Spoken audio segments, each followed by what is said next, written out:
സ്നേഹപൂർവ്വം ക്ഷമ സീരിയലിൻ്റെ ലേറ്റസ്റ്റ് എപ്പിസോഡിൻ്റെ റിവ്യൂയിലേക്ക് എല്ലാവർക്കും സ്വാഗതം. അങ്ങനെ ചന്ദ്രശേഖരൻ ബെഞ്ചമിനോട് പറയണേ, സത്യം പറയാനുള്ള ബെഞ്ചമിൻ, താൻ ഓരോ തവണ എന്നെ വന്ന് കണ്ടുപോകുമ്പോഴും എനിക്ക് കൂടുതൽ ഊർജ്ജം കിട്ടുവാണ്. എത്രയും പെട്ടെന്ന് തന്നെ ഇവിടെ നിന്ന് പുറത്തിറങ്ങി ഞാൻ ആഗ്രഹിച്ച കാര്യങ്ങളെല്ലാം വെട്ടിപ്പിടിക്കാൻ പറ്റും എന്നുള്ളൊരു തോന്നലുണ്ടാകുവാണ്. ഞാൻ ആഗ്രഹിച്ചതുപോലെ തന്നെ കടമെങ്കിലും എൻ്റെ വൈപ്പിടിയിലാകുവാണെങ്കിൽ താനും എൻ്റെ കൂടെ തന്നെ ഉണ്ടാകും. എനിക്ക് കിട്ടുന്നതിലൊരു വലിയ പങ്ക് ബെഞ്ചമിൻ തനിക്കുള്ളത് തന്നെയായിരിക്കും. അത്രയ്ക്കും വലിയ സഹായങ്ങളാണ് താൻ എനിക്ക് ചെയ്തു തന്നിട്ടുള്ളത്. അങ്ങനെ ചന്ദ്രശേഖരൻ്റെ വാക്കുകളൊക്കെ കേട്ട് സന്തോഷത്തോടു കൂടി നിൽക്കുവാണ് ബെഞ്ചമിൻ. പിന്നീട് കാണിക്കുന്നത് കാറിൽ ഷോമയുടെ വീട്ടിലേക്ക് എത്തുന്ന രാധികനെയാണ് കേട്ടോ. അങ്ങനെ രാധിക ചെന്ന് കോളിംഗ് ബെൽ അടിക്കുവാണ്. ഈ സമയം അമൃത വന്ന് വാതിൽ തുറക്കുക. അന്നേരം രാധിക ചോദിക്കണേ, അല്ല അമൃത മാഡം, ഫിദ മാഡം എവിടെ? എന്തിനാ എന്നെ കാണണമെന്ന് പറഞ്ഞത്? എന്ത് സർപ്രൈസ് തരാനാ? മോളോട് ഇങ്ങനെ ടെൻഷനാവല്ലേ, അകത്തേക്ക് വാ, ഫിദ അകത്തുണ്ട്. ഫിദ തൻ്റെ കാര്യങ്ങൾ നേരിട്ട് തുറന്നു പറഞ്ഞോളും. കുറച്ച് സമയം ഒന്ന് കാക്കുന്നേ. അങ്ങനെ പറഞ്ഞ് രാധികയും കുട്ടി അകത്തേക്ക് വരുവാണ്. എന്നിട്ട് ഷ്യാമിനെ വിളിക്കുവാണ്. ഈ സമയം ഷ്യാമയാണെങ്കിൽ ഫിദയുടെ വേഷത്തിൽ തന്നെ കയ്യിലെ മാഗസിനും പിടിച്ച് രാധികയുടെ അരികിലേക്ക് വരുവാണ് കേട്ടോ.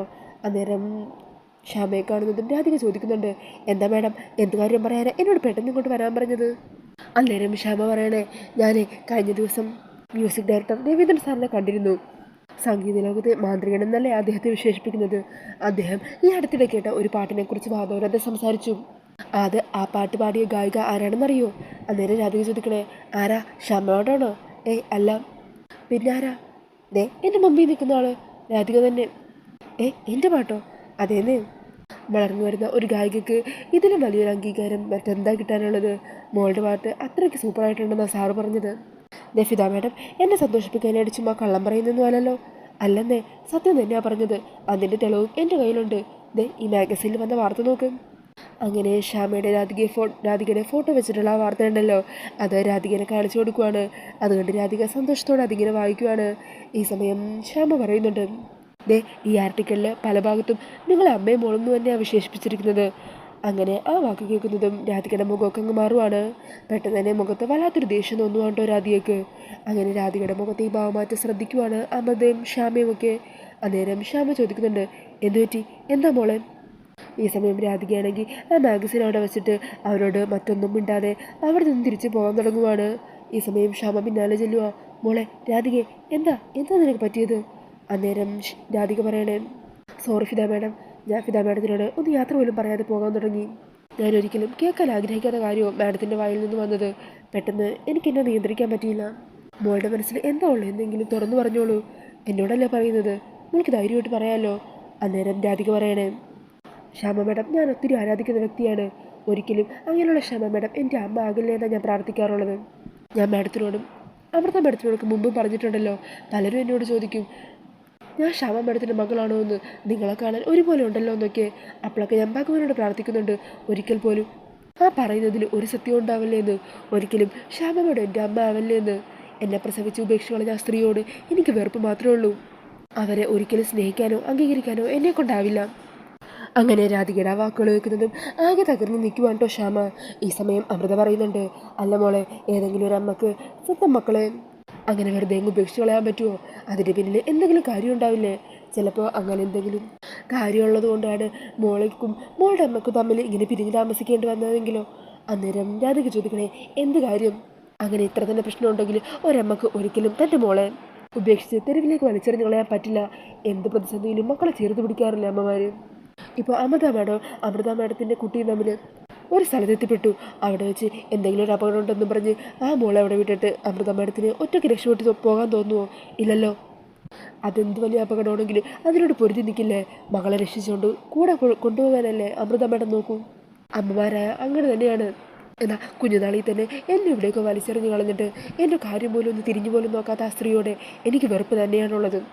അവിടെ നിന്നും ആരൊക്കെ എന്നെ എടുത്ത് വളർത്തി ഈ നിലയിലാക്കി. ഇപ്പോൾ ഞാൻ കുറച്ച് മെച്ചപ്പെട്ടു. അന്നേരം അവരെന്നെ തേടി വന്നു കഴിഞ്ഞാൽ അതെന്തൊരു നാണക്കേടാണ്. അങ്ങനെ വരുന്ന ആ സ്ത്രീയെ എനിക്കൊരിക്കലും കാണുകയും വേണ്ട. അവർ പറയുന്നൊരു വാക്കുകൾ കേൾക്കുകയും വേണ്ട. അമ്മയുടെ സ്ഥാനത്ത് നിന്ന് എന്നെ സ്നേഹിക്കാനും എന്നെ ചേർത്ത് പിടിക്കാനും യശോദാമ്മയും ഫിദ മാഡം ഒക്കെ എൻ്റെ കൂടെ ഇല്ലേ? പിന്നെ എനിക്ക് മറ്റാരെയും വേണ്ട ഇനി ആ സ്ഥാനത്ത്. ഞാനെന്നാൽ ഇറങ്ങുമോ മാഡം? അങ്ങനെ പറഞ്ഞ രാധിക അവിടെ നിന്നും പോകുവാണ് കേട്ടോ. ഈ സമയം ഷ്യാമയാണെങ്കിൽ ആകെ തകർന്നു നിൽക്കുവാണ്. എൻ്റെ മോളോട് സത്യങ്ങളെല്ലാം തുറന്നു പറയാമെന്നുള്ള പ്രതീക്ഷ പോലും ആകെ തകർന്നു. അല്ല ഏട്ടത്തി, അവൾക്ക് ആളെ പ്രസവിച്ച അമ്മയോട് വെറുപ്പ് മാത്രമേ ഉള്ളൂ. അങ്ങനെ പറഞ്ഞ് ആകെ തകർന്ന് നിൽക്കുവാണ് കേട്ടോ ഷ്യാമ. പിന്നീട് കാണിക്കുന്നത് മുത്തശ്ശിയും പ്രിയങ്ക റൂമിലാകെ വിഷമെന്ന് വല്ലാണ്ടിരിക്കുവാണ് കേട്ടോ. അന്നേരം മുത്തശ്ശി പറയണേ, ഷോ വയറുവേദനയൊക്കെ മാറിയപ്പോൾ ഇപ്പോൾ വല്ലാതെ വിശക്കാൻ തുടങ്ങിയിരിക്കുവാണ്. എന്തൊരു വിശപ്പാണ് ഇത്. അന്നേരം പ്രിയങ്ക പറയുന്നുണ്ട്, അതേ മുത്തശ്ശി എനിക്കും വിശന്നിട്ടിരിക്കാൻ പോലും പറ്റുന്നില്ല. ഇവിടെ നിന്ന് ഒന്നും കഴിക്കാൻ കൊടുക്കരുതെന്നാണല്ലോ അച്ഛൻ്റെ കൽപ്പന. നമ്മളിനി എന്ത് ചെയ്യും മുത്തശ്ശി? വിശന്ന് പട്ടിണി കിടന്ന് മരിക്കേണ്ടി വരുമോ? എടി അയാൾ അങ്ങനെയൊക്കെ പറയും എന്നും പറഞ്ഞ് ഈ കണിമംഗലം കുടുംബം അത്രയ്ക്ക് ദ്രോഹമൊക്കെ കാണിക്കുന്നതെന്ന് തോന്നുന്നുണ്ടോ നിനക്ക്? അതപ്പം അപ്പോഴത്തെ ദേഷ്യത്തിൽ അങ്ങനെ പറഞ്ഞു എന്നേ ഉള്ളൂ. നീ വാ, നമുക്ക് അടുക്കളയിൽ ചെന്ന് ഭക്ഷണം കഴിക്കാം. അന്നേരം പ്രിയങ്ക പറയണേ, അല്ല ഭക്ഷണം ചോദിച്ച് അങ്ങോട്ടേക്ക് ചെല്ലുക എന്നൊക്കെ പറഞ്ഞാൽ അത് നാണക്കേടല്ലേ? എന്തോന്ന് നാണക്കേടിൽ? നമ്മൾ ചോദിക്കാനൊന്നും നിൽക്കുന്നില്ല, അങ്ങനെ എടുത്ത് കഴിക്കും. നീ വായിങ്ങോട്ട്. ഈ സമയത്ത് അടുക്കളയിലെ പാത്രങ്ങളും മറ്റും കഴുകിക്കൊണ്ട് നിൽക്കുമായിരിക്കട്ടെ ജയഭാരതി അമ്മയും പത്മിനിയും. അന്നേരം സുകുമാരി അമ്മ അവിടെ ചെന്ന് പതിയൊന്ന് ചുമക്കുവാണ്. അന്നേരം രണ്ടാളും തിരിഞ്ഞു നോക്കുക. ഈ സമയം സുകുമാരി പറയണേ, അതെ കൊച്ചിന് വല്ലാതെ വിശക്കുന്നു എന്ന്. അതിന് നിങ്ങൾക്ക് ഇവിടുന്ന് ഒരു തുള്ളി ഭക്ഷണം പോലും കൊടുക്കരുതെന്ന് പരമേശ്വരൻ പറഞ്ഞതല്ലേ? അതെന്താ നിങ്ങൾ മറന്നോ? എന്നാലും ഇവളുടെ അവസ്ഥ അറിയാവുന്നതല്ലേ, എന്തേലും കുറച്ച് ഭക്ഷണം ഒന്ന് തന്നൂടെ? പറ്റില്ല എന്ന് പറഞ്ഞല്ലോ. നിങ്ങൾക്ക് പുറത്ത് കുറേ സ്നേഹമുള്ള ആൾക്കാരൊക്കെ ഉണ്ടല്ലോ, അവരോട് വിളിച്ച് പറഞ്ഞൂടെ? അല്ലെങ്കിൽ പുറത്തു പോയി കഴിക്കും. എന്താണെങ്കിലും ഇവിടുന്ന് ഭക്ഷണം തരില്ല എന്ന് പറഞ്ഞാൽ അത് ഉള്ളത് തന്നെയാണ്. അന്നേരം പത്മിനി പറയുന്നുണ്ട്, അതെ ഇത്രയും നാളും സ്ത്രീകളെ തൊട്ടു എന്ന് പറഞ്ഞ് നിങ്ങൾ കേസ് കൊടുക്കുമെന്ന് പറഞ്ഞാണല്ലോ ഭീഷണിപ്പെടുത്തുന്നത്. ഇപ്പോൾ വരണോ പരമേശ്വരനോ ആരുമല്ല നിങ്ങളോട് ചോദിക്കാനും സംസാരിക്കാനും പോകുന്നത്. ഇനി നമ്മൾ സ്ത്രീകൾ തമ്മിൽ തന്നെയാണ് നേരിടാൻ പോകുന്നത്. അപ്പം പിന്നെ പ്രശ്നമൊന്നുമില്ലല്ലോ, ആർക്കും പരാതിയൊന്നും കൊടുക്കാൻ പറ്റില്ലല്ലോ. അന്നേരം സുകുമാരിയമ്മ ചോദിക്കണേ, ഇതാണോ കണിമംഗലം കുടുംബത്തിൻ്റെ അഭിമാനം? രണ്ട് പാവപ്പെട്ടവരെ പട്ടിണി കിടന്നതാണോ നിങ്ങളുടെ കുടുംബത്തിൻ്റെ അന്തസ്സൊക്കെ? അന്നേരം ജയഭാരതിയമ്മ പറയുന്നുണ്ട്, അതെ ഈ കണിമംഗലം കുടുംബക്കാർ പട്ടിണി കിടക്കുന്നവരോട്, ഒരു നേരത്തിന് ഭക്ഷണത്തിന് വകയില്ലാത്തവരോട് കാരുണ്യം കാണിക്കുന്നവരാണ്. അടുത്ത വീട്ടിലെ ഭക്ഷണത്തിന് സാധനങ്ങളിൽ നിന്ന് കണ്ടു കഴിഞ്ഞാൽ ഞങ്ങൾ അവിടെ ചെന്ന് സഹായിക്കാറുണ്ട്. 1-2 മാസത്തേക്കുള്ള ഭക്ഷണം വരെ അവർക്ക് വേണ്ടി റെഡിയാക്കി കൊടുക്കാറുമുണ്ട്. ഇങ്ങോട്ടേക്ക് വിശക്കുന്നു എന്ന് പറഞ്ഞ് കയറി വരുന്ന ആര് ഞങ്ങളൊരിക്കലും വെറും വയറോടുകൂടി പറഞ്ഞു വിട്ടിട്ടില്ല. ആവശ്യത്തിന് ഭക്ഷണം കൊടുത്തു തന്നെ വിട്ടിട്ടുള്ളൂ. എന്നും ഈ കണിമംഗലം കുടുംബത്തിൻ്റെ ഗേറ്റ് തുറന്നു തന്നെയായിരുന്നു കിടക്കുന്നത്. പക്ഷേ നിങ്ങൾ എന്നിങ്ങോട്ട് വന്നു കയറിയോ, അതിനുശേഷം ഞങ്ങളുടെ സ്വഭാവത്തിലും ചില മാറ്റങ്ങളൊക്കെ ഉണ്ടായി. അതുകൊണ്ട് ഇനി ഒരു ദൈവം ദർശനോ ഞങ്ങളുടെ ഭാഗത്തുനിന്ന് നിങ്ങൾ പ്രതീക്ഷിക്കുകയേ വേണ്ട. ഈ സമയം പ്രിയങ്ക പറഞ്ഞേ, മുത്തശ്ശി എനിക്ക് വിശക്കുന്നു. കണ്ടില്ലേ കൊച്ചു പറയുന്നത്? അന്നേരം ജയഭാരതി പറയണേ, അതെ എന്ത് തന്നെയാണെങ്കിലും ശരി, നിങ്ങൾക്ക് ഇവിടുന്ന് ഭക്ഷണം ഇല്ലെന്ന് പറഞ്ഞാൽ ഇല്ല, അത്ര തന്നെ. പത്മിനി നീയെ ഇവിടുത്തെ ജോലിയൊക്കെ കഴിയുമ്പോൾ അടുക്കള പൂട്ടി ഇറങ്ങിക്കോ. നാളെ മുതൽ നിങ്ങൾക്ക് എന്തെങ്കിലും കഴിക്കാൻ വേണമെങ്കിൽ നിങ്ങളായിട്ട് തന്നെ ഉണ്ടാക്കി കഴിച്ചോ, അതിന് ഞങ്ങൾക്ക് ഒരു വിരോധമില്ല. അങ്ങനെ സുകുമാരി പ്രിയങ്കയും ദേഷ്യത്തിൽ അവിടെ നിന്നും പോകുവാണ്. ഈ സമയം ജയഭാരതി പറയണേ, അതെ പത്മിനി നിനക്ക് ഈ വക കാര്യങ്ങളിൽ കുറച്ച് അലിവ് കൂടുതലുള്ളതാണ്. അങ്ങനെ അലിവ് കാണിച്ച് നീയായിട്ട് എന്നെ പലതും വരുത്തി വെച്ചിട്ടുമുണ്ട്. അതുകൊണ്ട് ഇക്കാര്യത്തിൽ നിന്റെ ഭാഗത്തുനിന്ന് അങ്ങനെ ഒരു തെറ്റുണ്ടാവാൻ പാടില്ല. രണ്ടിനെയും അടുപ്പിക്കരുത്. ഇല്ലമ്മേ, അക്കാര്യം ഞാൻ നോക്കിക്കോളാം. രണ്ടും എന്നെ പലതവണ കുറേ പറ്റിച്ചിട്ടുള്ളതാണ്. പക്ഷേ ഇനി അങ്ങനെ പറ്റിക്കപ്പെടാൻ ഞാൻ നിന്ന് കൊടുക്കില്ല. അത്രയ്ക്ക് സഹിക്കട്ടു രണ്ടിനെയും കൊണ്ട്. പിന്നീട് കാണിക്കുന്നത് ശ്യാമ രാധിക പറഞ്ഞ വാക്കുകളൊക്കെ ഓർത്ത് ടെൻഷനോട് കൂടി നിൽക്കുന്നതാണ്. അന്നേരം അമൃത അങ്ങോട്ടേക്ക് അരികിലേക്ക് എത്തുക. ശ്യാമേ, ഇതുവരെ വിഷമം മാറിയില്ലേ? കുറച്ചു നേരം നിന്നെ ഒന്ന് ഒറ്റ കൂടട്ടെ എന്ന് വിചാരിച്ചാൽ ഇത്ര നേരം അരികിലേക്ക് വരാഞ്ഞത്. അന്നേരം ശ്യാമ സങ്കടത്തോടു കൂടി പറയണേ, എന്നാലും എടുത്തി എൻ്റെ മോളെ പറഞ്ഞത് കേട്ടില്ലേ? അവളെ പ്രസവിച്ച അമ്മയോട് വെറുപ്പാണെന്ന്. ഒരിക്കലും ഇനി എൻ്റെ മോളെ എനിക്കെൻ്റെ യഥാർത്ഥ ഐഡൻറ്റിറ്റിയോടെ ചെന്ന് കാണാനോ അവളുടെ മുമ്പിൽ നിൽക്കാനോ പറ്റില്ലേ? എപ്പോഴും ഫിദ മാഡം എന്ന പേരിൽ മാത്രമേ എനിക്കെൻ്റെ മോളെ സ്നേഹിക്കാൻ പറ്റുള്ളൂ എടുത്തി. അവളെ സ്നേഹിക്കാനും അവളുടെ അരികിൽ നിൽക്കാനും വേണ്ടി എത്ര നാൾ വേണമെങ്കിലും ഈ വേഷം തുടരാൻ എനിക്കൊരു ബുദ്ധിമുട്ടുമില്ല. പക്ഷേ ഇപ്പോൾ എൻ്റെ മോൾക്ക് ചുറ്റും ശത്രുക്കളാണ്. ഇത്രയും നാളും എൻ്റെ മോളെ കണ്ടെത്തിയതിനു ശേഷം ഐശ്വര്യയായിരുന്നു തടസ്സമായിട്ടുണ്ടായത്. പിന്നീട് പ്രിയങ്ക, മുത്തശ്ശി, പോലീസുകാർ, അവളെ കൊല്ലാൻ നടക്കുന്ന കൊലയാളികൾ, അങ്ങനെ പ്രതിസന്ധികളേറെയാണ്. എൻ്റെ മോളുടെ ജീവിതം ഒട്ടും സുരക്ഷിതമല്ല. ഏത് നേരത്ത് വേണമെങ്കിലും അവൾക്കെതിരെ ഒരു അറ്റാക്ക് ഉണ്ടായേക്കാം. അങ്ങനെ ഒരു സാഹചര്യത്തിൽ ഞാൻ അവളുടെ അമ്മയാണെന്ന് പറഞ്ഞ് എല്ലാ സത്യങ്ങളും അവളെ തുറന്നു പറഞ്ഞ് അവളെ എന്നുമായിട്ട് കൂടെ ചേർത്ത് നിർത്തണമെന്നാണ് എൻ്റെ ആഗ്രഹം. അങ്ങനെ അറിയുന്നതിലൂടെ അവൾക്ക് എനിക്ക് കിട്ടുന്ന പ്രൊട്ടക്ഷൻ കൂടി അവളിലേക്ക് എനിക്ക് കൊടുക്കാൻ പറ്റുമല്ലോ.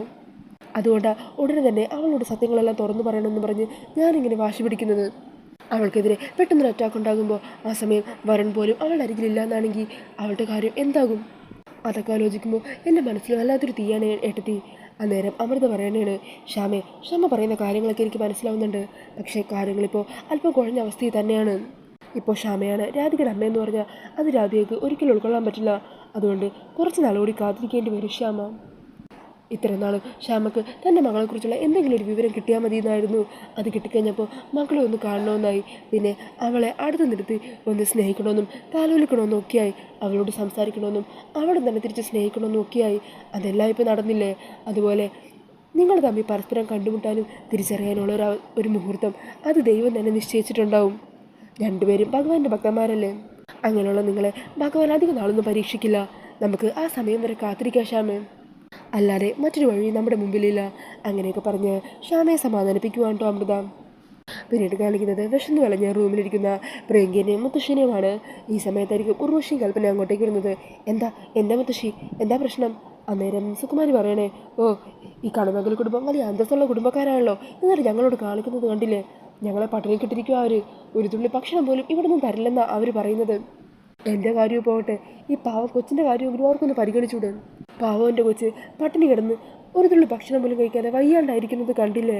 അങ്ങനെ സുകുമാരിയുടെ ആ പറച്ചിലൊക്കെ കേൾക്കുന്നതും മനസ്സിൽ സന്തോഷത്തോടു കൂടി നിൽക്കുന്ന കൽപ്പനേനെയും ഉർവശിനെയും കാണിച്ചുകൊണ്ട് കേട്ടോ എപ്പിസോഡ് വരുന്നത്.